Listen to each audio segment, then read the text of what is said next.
ಸ್ನೇಹಿತರೆ ಎಲ್ಲರಿಗೂ ನಮಸ್ಕಾರ. ಮತ್ತೊಂದು ವಿಡಿಯೋಗೆ ತಮಗೆಲ್ಲರಿಗೂ ಸ್ವಾಗತ. ಸ್ನೇಹಿತರೆ, ಇವತ್ತಿನ ವಿಡಿಯೋದಲ್ಲಿ ಯಾವುದ್ರ ಬಗ್ಗೆ ನಾನು ನಿಮಗೆ ಮಾಹಿತಿ ನೀಡ್ತಾ ಇದ್ದೀನಿ ಅಂತಂದರೆ, ಮೇಕೆ ಸಾಕಾಣಿಕೆಯಲ್ಲಿ ಯಶಸ್ವಿ ಕಾಣಬೇಕಾದ್ರೆ, ಸಕ್ಸಸ್ ಕಾಣಬೇಕಾದ್ರೆ ಏನೆಲ್ಲ ಟಿಪ್ಸ್ನ ಫಾಲೋ ಮಾಡಬೇಕು ಅನ್ನೋದ್ರ ಬಗ್ಗೆ ಒಂದಷ್ಟು ಮಾಹಿತಿನ ನಿಮ್ಮ ಜೊತೆಲಿ ಇವತ್ತಿನ ವಿಡಿಯೋದಲ್ಲಿ ಶೇರ್ ಮಾಡ್ತಾ ಹೋಗ್ತೀನಿ.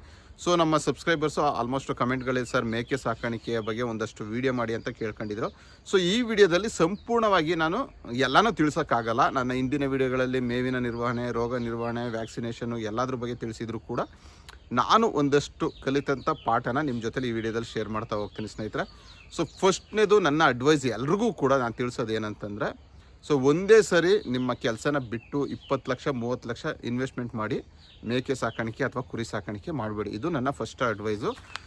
ನೆಕ್ಸ್ಟು ಬಂದು ಸ್ನೇಹಿತರೆ, ಈಗ ನಾಟಿ ಕೋಳಿಗಳಲ್ಲಿ ನಾನು ಯಾವಾಗಲೂ ತಿಳಿಸ್ತಾ ಇರ್ತೀನಿ, ರೋಗದ ನಿರ್ವಹಣೆ, ಮೇವಿನ ನಿರ್ವಹಣೆ ಮತ್ತು ಸೇಫ್ಟಿ ಅನ್ನುವಂಥದ್ದು ತುಂಬ ಇಂಪಾರ್ಟೆಂಟ್. ಯಾವುದು ನಾಟಿ ಕೋಳಿಗಳಿಗೆ ಬಂದು ಅದೇ ನಾವು ಮೇಕೆ ಸಾಕಾಣಿಕೆಗೆ ಬಂದರೆ ನಮಗೆ 2 ಇಂಪಾರ್ಟೆಂಟಾಗಿ ನಾವು ತಿಳ್ಕೊಳ್ಬೇಕಾಗುತ್ತೆ. ಒಂದು ಮೇವಿನ ನಿರ್ವಹಣೆ, ಎರಡನೇದು ಬಂದು ರೋಗದ ನಿರ್ವಹಣೆ. ಇವೆರಡೇ ತುಂಬ ಮೇಜರು. ಯಾಕಂದರೆ ಕೋಳಿಗಳಿಗೆ, ನಾಟಿ ಕೋಳಿಗಳಿಗೆ ಬಂದು ಹದ್ದು ಎತ್ಕೊಂಡು ಹೋಗುವಂಥದ್ದು, ಆಮೇಲೆ ಕೀರ ಬರುವಂಥದ್ದು, ಹಾವು ಹಿಡಿಯುವಂಥದ್ದು, ಈ ರೀತಿ ಸಮಸ್ಯೆಗಳೆಲ್ಲ ಇರುತ್ತೆ. ಬಟ್ ನಮಗೆ ಮೇಕೆಗಳು ಅಂತ ಬಂದರೆ ಸ್ನೇಹಿತರೆ, ಮೇನಾಗಿ ಕಾಡುವಂಥದ್ದು ಡಿಸೀಸ್ ಮ್ಯಾನೇಜ್ಮೆಂಟು, ರೋಗ ನಿರ್ವಹಣೆನೇ. ಅದು ಬಿಟ್ಟರೆ ಫೀಡ್ ಮ್ಯಾನೇಜ್ಮೆಂಟು.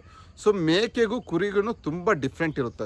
ಮೇಕೆಗಳು ನಾವು ಹೆಂಗೆ ಕುರಿಗಳಿಗೆ ಬರೀ ಡ್ರೈ ಫೀಡ್ನೇ ಹಾಕಿ ಸಾಕ್ತೀವಲ್ಲ, ಆ ರೀತಿ ಸಾಕೋಕ್ಕಾಗಲ್ಲ. ಒಂದಷ್ಟು ದಿನ ತಂದು ಬರೀ ಡ್ರೈ ಫೀಡೇ ಹಾಕಿ ಸಾಕಿದ್ರೆ ಅದು ಬ್ರೀಡಿಂಗ್ ಬರಬಲ್ಲ.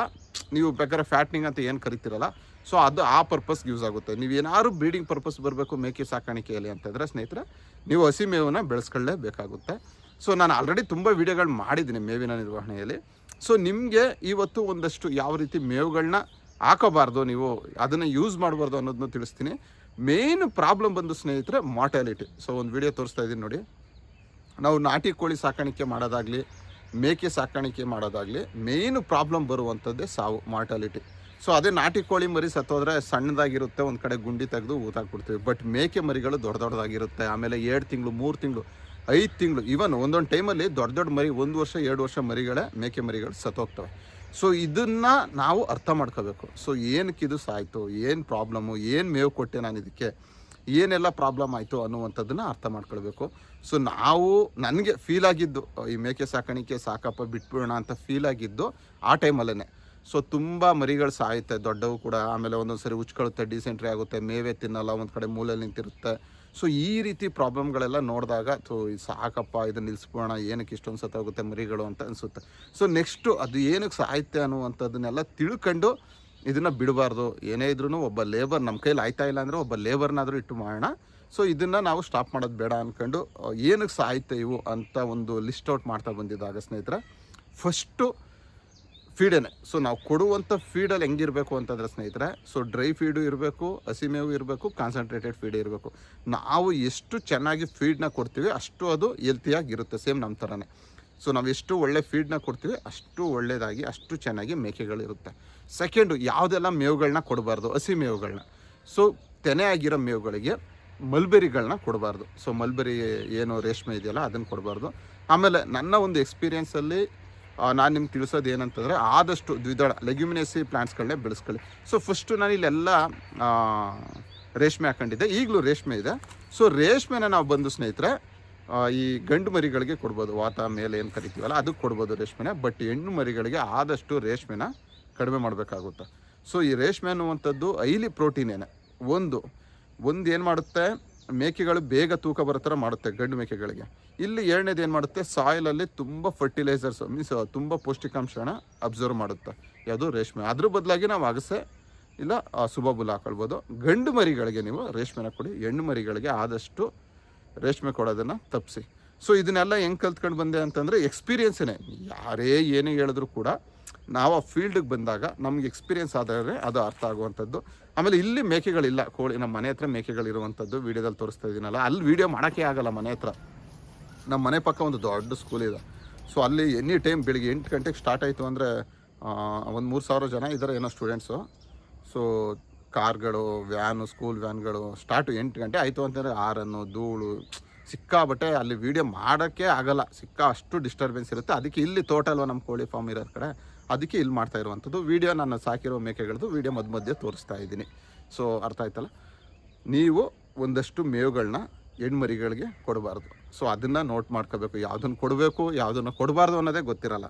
ಆಮೇಲೆ ಹಳ್ಳಿ ಕಡೆ ಏನು ಮಾಡ್ತಾಯಿದ್ರು ಅಂದರೆ ಒಂದು 20 ಸಾಕ್ತಾರೆ, ಒಂದು 20-25. ಆ 25 ಗುಂಪಲ್ಲೇ ಒಂದು 4 ಗಂಡು ಮರಿಗಳಿರ್ತವೆ, ಗಂಡು ವಾತ ಇರ್ತವೆ, ಒಂದು 4 ತೆನೆ ಆಗಿರೋವು ಇರ್ತವೆ, ಒಂದು 3 ಸಣ್ಣವು ಇರ್ತವೆ, ಇನ್ನೊಂದು 4 ದೊಡ್ಡವು ಇರ್ತವೆ. ಸೊ ಆ ರೀತಿ ಸಾಕ್ತಾ ಇರ್ತಾರೆ. ಸೊ ಆ ರೀತಿ ಸಾಕಬಾರ್ದು ನಾವು. ಸೊ ನಾನು ಇದನ್ನು ಒಂದು ಸಿಸ್ಟಮೆಟಿಕಾಗಿ ಮಾಡ್ತೀನಿ ಅಂದರೆ ಪಾರ್ಟಿಷನ್ಗಳಿರಬೇಕು. ನನಗೆ ಈಗ ಸ್ವಲ್ಪ ದಿನದಲ್ಲಿ ಒಂದು ಎಕ್ಸ್ಪೀರಿಯೆನ್ಸ್ ಆಗಿದ್ದೇನು ಅಂತಂದರೆ, ನಾನು ಕೂಡ ಹಂಗೆ ಬಿಟ್ಬಿಡ್ತಾ ಇದ್ದೆ. ಸೊ ಒಂದು ಮರಿ ಬಂತು, ಒಂದು ಹೆಣ್ಣು ಮರಿ. ಆಮೇಲೆ ತುಂಬ ಜನ ತಿಳಿಸ್ತಾರೆ ಕೇಳಿ, ಸೊ ಇದು ರಿಲೇಟೆಡಿನೇ. ಸೊ ಫಸ್ಟು ಮರಿ ಬರುತ್ತಲ್ಲ, ಫಸ್ಟ್ ಮರಿ ಹಾಕಿರುವಂಥ ಫಸ್ಟ್ ಮರಿ ಚೆನ್ನಾಗಿ ಬರೋಲ್ಲ, ಅದು ಸತ್ತೋಗುತ್ತೆ ಅನ್ನುವಂಥದ್ದು ತುಂಬ ಜನ ತಿಳಿಸ್ತಾರೆ. ಅರ್ಥ ಆಯ್ತಲ್ಲ? ಈಗ ಫಸ್ಟು ಒಂದು ಹೆಣ್ಣು ಮರಿ ಇರುತ್ತೆ, ಫಸ್ಟು ಈಟ್ ತಗೊಂಡಿರುತ್ತೆ, ಅದು ಫಸ್ಟ್ ಟೈಮು ಮರಿ ಹಾಕುತ್ತಲ್ಲ, ಅದು ಚೆನ್ನಾಗಿ ಡೆವಲಪ್ ಆಗೋಲ್ಲ, ಅದು ಬರೀ ಹೈಟ್ ಕಡಿಮೆ ಇರುತ್ತೆ, ಡೆವಲಪೇ ಆಗೋಲ್ಲ, ಸತ್ತೋಗುತ್ತೆ ಅನ್ನುವಂಥದ್ದು ಒಂದು ಇದು. ಅದು ಕರೆಕ್ಟು, ಅದು ನಿಜ. ಏನಕ್ಕೆ ಅಂತಂದರೆ ಅದು ನನಗೆ ಎಕ್ಸ್ಪೀರಿಯೆನ್ಸ್ ಆಗಿರುವಂಥದ್ದು. ಸೊ ಗುಂಪಲ್ಲಿ ಇರುತ್ತೆ, ಒಂದು 20 ಮೇಕೆಗಳು ಗುಂಪಲ್ಲಿರುತ್ತೆ. ಸೊ ಆ ಮರಿ ಇನ್ನೂ ಅದು ಮೆಚ್ಯೂರ್ ಆಗಿರಲ್ಲ. ಈಗ ಹೆಂಗೆ ನಮಗೆ ಹ್ಯೂಮನ್ಸ್ಗೆ ಬಂದು ಹೆಣ್ಮಕ್ಳು 18 ವರ್ಷ ಆದಮೇಲೆ ಮದುವೆ ಮಾಡಬೇಕು, ಅವ್ರಿಗೆ ಬಾಡಿ ಇನ್ನೂ ಸರಿಯಾಗಿ ಮೆಚ್ಯೂರ್ ಆಗಿರಲ್ಲ ಅಂತಾರಲ್ಲ. ಸೊ ಅದೇ ಥರ ಆ ಮರಿಗಳು ಇನ್ನೂ ಮೆಚ್ಯೂರ್ ಆಗಿರಲ್ಲ. ಸೊ 3 ತಿಂಗಳು 4 ತಿಂಗಳಿಗೆ ಈಟ್ ತಗೊಬಿಟ್ಟಿರುತ್ತೆ. ಅಲ್ಲಿ ಗಂಡು ಮರಿಗಳೆಲ್ಲ ಒಟ್ಟಿಗೆ ಇರುತ್ತಲ್ಲ, ಸೊ ಈಟ್ ತಗೊಂಬಿಟ್ಟಿರುತ್ತೆ, ಬೇಬಿ ಸರಿಯಾಗಿ ಡೆವಲಪ್ ಆಗಿರಲ್ಲ. ಅದು ಮರಿ ಹಾಕಿದ್ದ ಮರಿ ಕೂಡ ಕರೆಕ್ಟಾಗಿ ಡೆವಲಪ್ ಆಗೋಲ್ಲ, ಈವನ್ ಸತ್ತೋದ್ರೂ ಕೂಡ ಸತ್ತೋಗುತ್ತೆ. ಸೊ ಆ ರೀತಿ ಒಂದು 2-3 ಇನ್ಸಿಡೆಂಟ್ಗಳು ನನಗೂ ಕೂಡ ಆಯಿತು. ಸೊ ನಾವು ಪ್ರಾಪರ್ ಪ್ಲ್ಯಾನ್ ಮಾಡಬೇಕು. ಒಂದು 10, 15, 20 ಮರಿಗಳಿಗೆ ಒಂದೇ ವಾತ ಸಾಕುವಂಥದ್ದು. ವಾತನ ಡೈಲಿ ಕ್ರಾಸ್ ಆಗೋಕ್ಕೆ ಬಿಡದೇ ಅದನ್ನು ಸಪ್ರೇಟ್ ಆಗಿಟ್ಟು ಅವುಗಳಿಗೆ ಬೇಕಾದ್ರೆ ಫುಲ್ಲಿ ಕಾನ್ಸಂಟ್ರೇಟೆಡ್ಡು ಮಲ್ಬೆರಿ ಈ ರೀತಿ ಮೇವುಗಳನ್ನ ಕಟ್ಟಿ, ಸೊ ನಾವು ಈಟ್ ಕೊಡಬೇಕು, ಕ್ರಾಸ್ ಬ್ರೀಡ್ ಮಾಡಿಸ್ಬೇಕು ಅಂತ ಅನಿಸುತ್ತೆ, ಅವುಗಳನ್ನ ತಗೊಂಡೋಗಿ ಕ್ರಾಸ್ ಮಾಡಿಸುವಂಥದ್ದು, ಈ ರೀತಿ ಎಲ್ಲ ಪ್ಲ್ಯಾನ್ಗಳನ್ನ ಮಾಡ್ಕೊಳ್ಬೇಕು. ಸೊ ತುಂಬ ಜನ ಅಂದ್ಕೊಳ್ಬೋದು ನೀವು, ಇವೆಲ್ಲ ಏನಕ್ಕೆ ಅವಶ್ಯಕತೆ ಇದೆಯಾ ನಿನಗೆ ಅನ್ನುವಂಥದ್ದು. ಸೊ ಈಗ ಒಂದು ಗ್ಯಾಸ್ದು ಪ್ರಾಬ್ಲಮ್ ಆಯ್ತಲ್ಲ, ಸೊ ನಮಗೆಲ್ಲ ಏನು ಪ್ರಾಬ್ಲಮೇ ಅನಿಸಲ್ಲ ಅದು. ಸೊ ಗ್ಯಾಸ್ ಇಲ್ವಾ, ಒಂದು ಗೋಬರ್ ಗ್ಯಾಸ್ ಯೂನಿಟ್ ಹಾಕೋಬೋದು. ಕರೆಂಟ್ ಇಲ್ವಾ, ಒಂದು ಸೋಲಾರ್ ಕರೆಂಟ್ ಹಾಕೋಬೋದು. ಸೌದೆ ಇದೆ, ತಿನ್ನೋಕ್ಕಿಲ್ವಾ, ಹೊರಗಡೆ ಏನು ಸಿಗ್ತಾ ಇಲ್ವಾ, ನಾವೇ ಬೆಳ್ಕೊಳ್ಬೋದು. ಸೊ ಇದು ಬಂದು ಲೈಫ್ ಇದು. ಸೊ ಯಾರು ಇದನ್ನು ಅರ್ಥ ಮಾಡ್ಕೊತಿಲ್ಲ. ಅಗ್ರಿಕಲ್ಚರ್ ಅನ್ನುವಂಥದ್ದು ಸ್ನೇಹಿತರೆ, ಲಾಭ ಅನ್ನುವಂಥದ್ದು ತುಂಬಾ ಸಿಗುತ್ತೆ, ಬಟ್ ನಾವು ಪ್ರಾಪರಾಗಿ ಮಾಡಬೇಕು, ಸೋಂಬೇರಿತನ ಬಿಡಬೇಕು. ಅದ್ರ ಜೊತೆಗೆ ಇದು ನಮ್ಮ ಜೀವನ, ನಮ್ಗೆ ಯಾವ ರೀತಿ ನಮ್ಮ ಲೈಫು, ನಮ್ಮ ಇದರಲ್ಲೊಂದು ಪ್ರಾಣ ಅನ್ನುವಂಥದ್ದು ಏನಿದೆಯಲ್ಲ, ಸೊ ಅದೇ ರೀತಿ ಅಗ್ರಿಕಲ್ಚರ್ ಕೂಡ. ಸೊ ಅದಕ್ಕೇ ಇದು ತುಂಬಾ ಬೆನಿಫಿಟ್ಟು ಫ್ಯೂಚರಲ್ಲಿ. ಸೊ ಬರೀ 2 ದೇಶ ಯುದ್ಧ ಮಾಡ್ತಾ ಇರೋವಂಥದ್ದು, ಒಂದು 4-5 ದೇಶ ಯುದ್ಧ ಮಾಡಿದರೆ 6-6 ತಿಂಗಳು ಗ್ಯಾಸೇ ಸಿಗಲ್ಲ ಅಂದರೆ ಹೆಂಗೆ ಮಾಡ್ತೀರಾ? ಸೊ ಅದಕ್ಕೆ ಅಗ್ರಿಕಲ್ಚರು ಒಂದು ಎಕ್ಸಾಂಪಲ್ ಕೊಟ್ಟಿದ್ದು ನಿಮಗೆ. ಸೊ ನೀವು ಮೇಕೆ ಸಾಕಾಣಿಕೆಗೆ ಬರೋಣ. ಸೊ ನೀವು ಮೇಕೆ ಸಾಕಾಣಿಕೆ ಬರ್ತೀನಿ ಅಂತಂದರೆ, ಸೊ ನಿಧಾನಕ್ಕೆ ಇನ್ವೆಸ್ಟ್ಮೆಂಟ್ ಮಾಡಿ. ಫಸ್ಟು ನಾನು ಕೂಡ ಹಂಗೆ ಇಲ್ಲಿಗೊಂದು 5-6 ಲಕ್ಷ ಇನ್ವೆಸ್ಟ್ಮೆಂಟ್ ಆಗಿದೆ. ಸೊ 3 ರೂಮ್ಗಳಿದೆ ಇಲ್ಲಿ, 3 ರೂಮ್ಗಳಿದೆ. ಇನ್ವೆಸ್ಟ್ಮೆಂಟು, ಬೋರು, ಫೆನ್ಸಿಂಗು, ಈಗ ವರ್ಮಿ ಕಾಂಪೋಸ್ಟು, ಅದಕ್ಕೊಂದು 1 ಲಕ್ಷ ಇನ್ವೆಸ್ಟ್ಮೆಂಟ್ನ ಮಾಡ್ತಾಯಿದ್ದೀನಿ. ಸೊ ಸ್ವಲ್ಪ ಇನ್ವೆಸ್ಟ್ಮೆಂಟ್ ಮಾಡ್ಕೊಂಡ್ಬನ್ನಿ. ಅದೇ ನಿಮ್ಗೊಂದು 50 ಲಕ್ಷ 60 ಲಕ್ಷ ಅಸೆಟ್ ಆಗಿರುತ್ತೆ. ಮನೆ ಹತ್ರ ಆಫೀಸು, ಗೋಡನು, ನಮ್ಮ ಸೀಡ್ಸ್ದು ಗೋಡನ್ ಮಾಡಿದ್ದೀನಿ. ಸೊ ಅಲ್ಗೊಂದೀಗ ಒಂದು 5 ಲಕ್ಷ ಇನ್ವೆಸ್ಟ್ಮೆಂಟ್ ಮಾಡ್ತಾಯಿದ್ದೀನಿ. ಸೊ ಲೈಸೆನ್ಸು, ಅವು ಇವು ಆಳು ಮೂಳು ಎಲ್ಲ ಇದ್ದಿದ್ದೇನೆ. ಸೊ ಈ ರೀತಿ ನೀವು ಸ್ವಲ್ಪ ಒಂದು ಸರಿ ಮೇಕೆ ಶೆಡ್ ಮಾಡಿ, ಇನ್ನೊಂದು ಸರಿ ಕೋಳಿ ಶೆಡ್ ಮಾಡಿ, ಇನ್ನೊಂದು ಸರಿ ಸೀಡ್ ಪ್ರೊಡಕ್ಷನು, ಏನು ಗೊಬ್ಬರದ ಯೂನಿಟ್ಟು, ಈ ರೀತಿ ಮಾಡ್ಕೊಂಡು ಬನ್ನಿ. ಒಂದೇ ಸರಿ ನೀವು 20 ಲಕ್ಷ 30 ಲಕ್ಷ ತಂದು ಸುರಿಬೇಡಿ. ಎಲ್ಲಿಗೆ? ಈ ಕುರಿ ಮೇಕೆ ಹಸು ಸಾಕಾಣಿಕೆಗೆ ಫಸ್ಟು ಅನುಭವ ತಗೊಳ್ಳಿ. ಒಂದು 5-10 ಸಾಕಿ, ಒಬ್ಬರು ಲೇಬರ್ನೇ ಇಡಿ. ಇದನ್ನು ನೋಡಿ, ನೀವು ನೋಡ್ಬೋದು 1 ಕೋಟಿ 50 ಲಕ್ಷ ದೊಡ್ಡ ಶೆಡ್ಗಳು ಮಾಡಿ ಮುಚ್ಚಿಬಿಟ್ಟು ಹೊಟ್ಟೋಗಿರ್ತಾರೆ. ಸೊ ನೀವು ಒಂದೇ ಸರಿ 20 ಲಕ್ಷ ತಂದು ಇನ್ವೆಸ್ಟ್ಮೆಂಟ್ ಮಾಡಿದ್ರೆ, ನಿಮಗೆ ಬಡ್ಡಿ ಲೆಕ್ಕ ಹಾಕಿದ್ರು 20 × 2% ಅಂದರೂ 40,000 ಲಾಭ ಬರುತ್ತೆ. ಬಟ್ ಇಲ್ಲಿ ಯಾವುದೇ ಕಾರಣಕ್ಕೂ 40,000 ತಿಂಗಳಿಗೆ ಬರೋಲ್ಲ, 1 ವರ್ಷದ ಗಂಟ. ಆಮೇಲೆ 1 ವರ್ಷದ ಮೇಲೆ ಬರುತ್ತೆ. ಅಲ್ಲಿ ಗಂಟ ಬಡ್ಡಿ ಲೆಕ್ಕ ಹಾಕೊಂಡ್ರೆ ನೀವು 20 ಲಕ್ಷ 5 ಲಕ್ಷ ಏನೇನೋ. ಸೊ ಆ ರೀತಿ ಪ್ರಾಬ್ಲಮ್ಗಳಿರುತ್ತೆ. ನೀವು ಫಸ್ಟು ಮೇಯ್ನಾಗಿ ಇನ್ವೆಸ್ಟ್ಮೆಂಟ್ನ ಪ್ಲ್ಯಾನ್ ಮಾಡಿ. ಸೊ ಎಷ್ಟು ಇನ್ವೆಸ್ಟ್ಮೆಂಟ್ ಮಾಡಬೇಕು, ನಾನು ಎಷ್ಟು ಟೈಮ್ನ ನಾನು ಅದಕ್ಕೆ ನೀಡಬೇಕು ಅನ್ನುವಂಥದ್ದನ್ನ ಪ್ಲ್ಯಾನ್ ಮಾಡಿ. ಮೇನು ಸೋಂಬೇರಿತನ ಬಿಡಬೇಕು. ಸೋಂಬೇರಿತನ ಅಂದರೆ ಏನು ಗೊತ್ತಾ? ಸೋಂಬೇರಿತನ ಅಂತಂದರೆ, ಈಗ ನಮಗೆ ಹುಷಾರಿಲ್ಲ ಅಂದ್ರೇ ನಾವು ಹೋಗಲ್ಲ ಹಾಸ್ಪಿಟ್ಲಿಗೆ, ಮೆಡಿಕಲ್ ಶಾಪ್ಗೆ ಹೋಗಿ ಒಂದು ಡೋಲೋ 650ನೋ ಇಲ್ಲ ಒಂದು ಆಂಟಿಬಯೋಟಿಕ ತಗೊಂಡು ಸುಮ್ಮನೆ ಆಗೋಗ್ತೀವಿ. ಸೊ ಅಷ್ಟು ಸೋಂಬೇರಿತನ ಅಲ್ಲ, ಏನೂ ಆಗಲ್ಲ ಅನ್ನುವಂಥದ್ದು ಒಂದು ಕಾನ್ಫಿಡೆಂಟು ಏನೋ ಒಂಥರ. ಸೊ ಅದೇ ರೀತಿ ಮೇಕೆಗಳಿಗಾದಾಗ ನಾವು ಆ ರೀತಿ ನೆಗ್ಲೆಕ್ಟ್ ಮಾಡಬಾರ್ದು. ಸೊ ನಮಗೆ ಒಂದು 10 ದಿನ 15 ದಿನ ಆದರೆ ಫೈನಲಾಗಿ ತಗೊಂಡೋಗಿ ICUದಲ್ಲಿ ಹಾಕೊಂಡು ಟ್ರೀಟ್ಮೆಂಟ್ ಮಾಡಿಬಿಡ್ತಾರೆ. ಮೇಕೆಗಳು ಹಂಗಲ್ಲ, ಇವತ್ತು ಡಿಸೀಸ್ ಬಂತು ನಾಳೆನೇ ಸತ್ತೋಗ್ಬೋದು, ಆ ರೀತಿ ಎಲ್ಲ ಪ್ರಾಬ್ಲಮ್ಸ್ ಇರುತ್ತೆ. ಇಲ್ಲ ಬೆಳಗ್ಗೆ ಚೆನ್ನಾಗಿದ್ದು ಮಧ್ಯಾಹ್ನ ಸತ್ತೋಗ್ಬೋದು ಮೇಕೆಗಳು. ಸೊ ಈ ರೀತಿ ಪ್ರಾಬ್ಲಮ್ಗಳು ಮೇಕೆಗಳಿಗೆ. ಸೊ ಪ್ರಾಪರಾಗಿ ಇವು ಕೊಡಬೇಕು ಜಂತುಳದ್ದು. ಸೊ ಎಷ್ಟು ತಿಂಗಳಿಗೊಂದು ಸರಿ ಕೊಡ್ತಾಯಿದ್ದೀನಿ ಜಂತುಳ ಅನ್ನುವಂಥದ್ದನ್ನು ನೀವು ನೋಟ್ ಡೌನ್ ಮಾಡ್ಕೊಂಡು ಸೊ ಅದನ್ನು ಕೊಡ್ತಾ ಇರಬೇಕು. ಸೊ ಯಾಕಂದರೆ ಅದು ಯಾವಾಗಲೂ ಸಾಯಿಲಲ್ಲೇ ಇರುವಂಥದ್ದು, ಅವಕ್ಕೆ ಡಿಸೀಸ್ಗಳು ಜಾಸ್ತಿ. ಏನಕ್ಕೆ ಅಂದರೆ ಸಾಯಿಲಲ್ಲೇ ತಿನ್ನುತ್ತೆ. ಸೊ ಒಂದು ಸರಿ ಯಾವ್ದಾದ್ರು ಆಗದೇ ಇರೋ ವಿಷುದ್ಧ ಫುಡ್ಡು ಕೂಡ ತಿಂದಿರ್ಬೋದು. ಸೊ ಈ ರೀತಿ ಪ್ರಾಬ್ಲಮ್ಮು ಮೇಕೆಗಳಲ್ಲಿರುತ್ತೆ. ಅದನ್ನು ಅರ್ಥ ಮಾಡ್ಕೊಳ್ಳಿ ನೀವು. ಸೊ ಅದೊಂದು ಸ್ವಲ್ಪ ಇದೊಂದು ಸ್ವಲ್ಪ ಇನ್ವೆಸ್ಟ್ಮೆಂಟ್ ಮಾಡ್ಕೊಂಡು ಬನ್ನಿ. ನಾನೇನು ನಿಮ್ಮ ಹತ್ರ ದುಡ್ಡಿದ್ರೆ ಮಾಡಿ, ಬಟ್ ನೀವು ಕಂಪ್ಲೀಟಾಗಿ ಅರ್ಥ ಮಾಡ್ಕೊಳ್ಳಿ. ಅಲ್ಲಿ ಮರಿಗಳು ಸಾಯಬಾರ್ದು, ಮೇವನ್ನ ಈ ಥರ ನಾನು ಹಾಕೊಳ್ಬೇಕು, ಈ ಥರ ಕೊಡಬೇಕು, 3 ಟೈಮೇ ಕೊಡಬೇಕು, ಕಾನ್ಸಂಟ್ರೇಟೆಡ್ ಫೀಡ್ ಇದನ್ನು ಕೊಡಬೇಕು, ಒಂದು ಪ್ರಾಪರ್ ಎಸ್ಟಿಮೇಟ್ ಮಾಡ್ತಾರಲ್ಲ ಆ ರೀತಿ ಎಸ್ಟಿಮೇಟ್ ಮಾಡ್ಕೊಂಡು ನೀವು ಈ ಫೀಲ್ಡಿಗೆ ಬನ್ನಿ. ಸೊ ಆಮೇಲೆ ಮಿನಿಮಮ್ ಮೇಕೆ ಸಾಕಾಣಿಕೆ ಮಾಡ್ತೀನಿ, ನಾನು ಬೇರೆ ಬಿಸ್ನೆಸ್ಸೇ ಯಾವುದೂ ಮಾಡಲ್ಲ ಅಂದರೆ 1 ಎಕರೆ ಮೇಲಿದ್ದರೆ ಮಾತ್ರ ಬನ್ನಿ ನೀವು. ಸೊ ಒಂದು 5 ಕುಂಟೆ 10 ಕುಂಟೆ ಮಡಿಕೊಂಡು ನಾನು ಮೇಕೆ ಸಾಕ್ತೀನಿ ಅಂದ್ಕೊಂಡು ಬಂದು ನೀವು ಇಲ್ಲಿ ಕೈ ಸುಟ್ಕೋಬೇಡಿ. ಶೆಡ್ಗಳು ಮಾಡೋದು ಈಸಿ, ನಮಗೂ ಫೀಲ್ ಆಗುತ್ತೆ ದೊಡ್ಡ ಕಂಪ್ನಿಗೆ ಮಾಡೋಣ, ಈ ರೀತಿ ಸೇಲ್ ಮಾಡೋಣ, ಹಿಂಗೆ ದೊಡ್ಡ ಅಮೌಂಟ್ ಬರುತ್ತೆ ನಮಗೆ, ಈ ರೀತಿ ಎಂಜಾಯ್ ಮಾಡೋಣ ಅನ್ನುವಂಥದ್ದು. ಸೊ ಆ ಕಾನ್ಸೆಪ್ಟು ಇಲ್ಲ, ಆಗಲ್ಲ, ವರ್ಕ್ ಆಗಲ್ಲ.